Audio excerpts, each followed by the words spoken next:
हां, बरं विचारली तर हां. तुम्ही त्या डॉक्टरकडे जा. तर मी बरोबर. म्हणलं काय खरं आहे, आता एवढं मी फिरून आलोय, मला कुठंच फरक पडेना. मग आपल्याला दारू पिल्यावरच फरक पडतोय.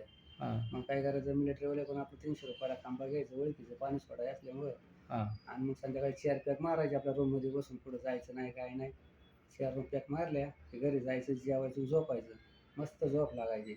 आता समजा उद्या जर काही कार्यक्रम असला, तर डोक्यात गणितच आहे, आज झोप यायची नाही, कार्यक्रमात पिऊन कसं काय जायचं? त्याच्यामुळे टेन्शनमध्येच राहायचो. मग त्यादिवशी नाही पिलं की झोपच येत नसे. बायको माळकरी म्हणायची, "कशाला पिता? तुमच्या लिव्हरला सूज येईल, लोकं लय मरत्यात." असं होतंय, तसं होतंय. मी म्हणायचो, "गप मरू दे मेलं तर जगून तरी काय करायचे?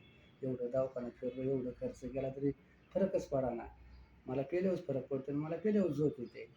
तर आत्ता तुमच्याकडे आल्यापासून 15 दिवस झाले बघा, कालच्या शुक्रवारी 15 दिवस शुक्रवार, शनिवार, आज 16 दिवस झाले. माझ्या मुंग्या थांबल्या दुसऱ्या दिवसापासूनच आणि झोप चांगली यायला लागली. 4-5 आणि दिवस आता येत होत्या तुम्ही जांभळ्या, जरा त्या दारूची सवय असल्यामुळं हां, ते असं वाटायचं प्यावा, पण हां. न दुखल्यामुळं त्या गोळ्याच्या भीतीमुळं पिलोच नाही.